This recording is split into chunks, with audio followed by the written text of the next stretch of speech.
Alright, wagwan. Welcome to Next Gen Arcs a Coach edition. Yeah, in this way we'll be breaking down arcs and coaches about how their experiences coaching at a young level and giving you guys advice on how you can improve your sessions, players, tips and parents the like. So today we've got Lionel, winner of our giveaway challenge, coach, former player of mine as well.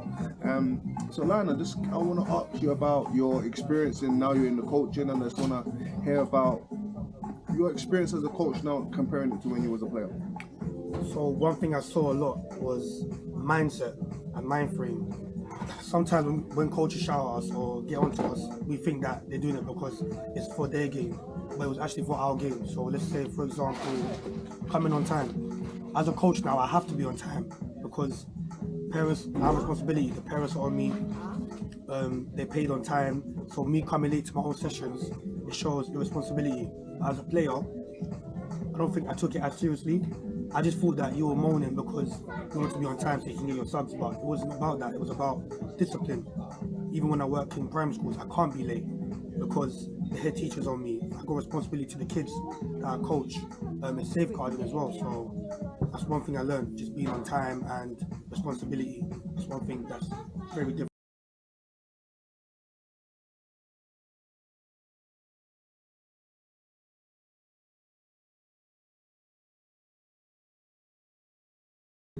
So comparing it to, so there's two elements. We say we've got the parent side and we've got the player side. Yeah.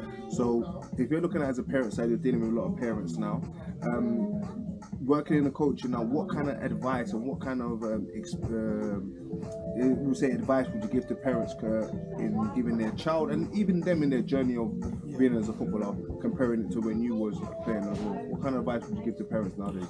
I would say don't be easily tempted to go to different coaches. Sometimes that one coach that you go to might be more beneficial than going to 10 different coaches just because you see a clip on Instagram, which I'm not saying is bad. Maybe you want your kid to feel a different type of session. Maybe one coach is good at ball mastery, one coach is good at striking, but at a young age it's very good that you have two fundamental coaches. One coach that pushes your kid, obviously, and one coach that your kid enjoys going to. Because there's no point of your kid going to a coach that they don't enjoy going to. They won't get the best out of the experience in football. They might even end up hating sport because of the coach. So just be mindful of the coaches you go to. If you have one coach that's good, then go to that coach. You don't have to go to 10 different coaches. I agree with that point. I agree with that point as well. I think loyalty is very important, and I think sometimes a lot of coaches can be conniving and deceiving in just wanting players to go to their club and then promising the opportunities that they might not get. So it's also important for parents, because I also understand parents, they want their best for their child and they want obviously to make their child happy by giving them that opportunity. But it's also important that you do that due diligence, show loyalty to the coach, because at the end of the day, football is a very funny the sport, very funny journey, and you don't know what's going to be around the corner for you. And just have that dialogue with the coach. If you do want to go to another club, have that dialogue with him, have that conversation, so you're both on the same page.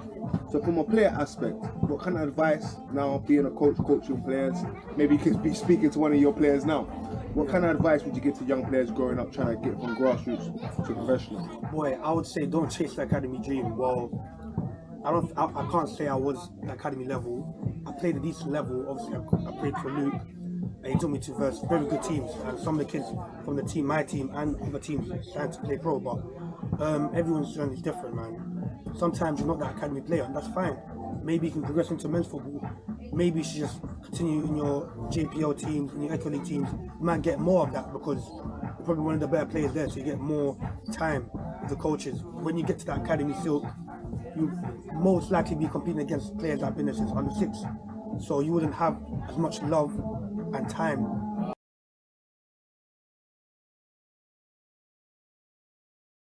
Even in terms of, like, as a player, little things the coach tells you, detail, that's the main word, buzzword, detail. If the coach told you to take a back foot touch, take that back foot touch.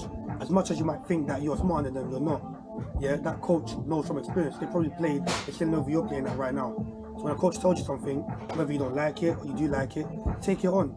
I definitely agree with that point. And when you're looking at when you're looking at as a player, understand everyone's journey is different. Some people are going to make it into academy, some people are not going to make it into academy. Some people are going to be good at 8 years old, not going to be so great at 16. Some are going to be great at 16 and not so great at 8 years old. So everyone's journey is different. So it's important to understand that. And hey, you might not become a professional football player, but understand, love and enjoy the game. You might become a coach, you might become a scout, you might become an analyst, and you might even work in the media in football. So enjoy the game, love the game, and study the game, and understand everyone's journey is different.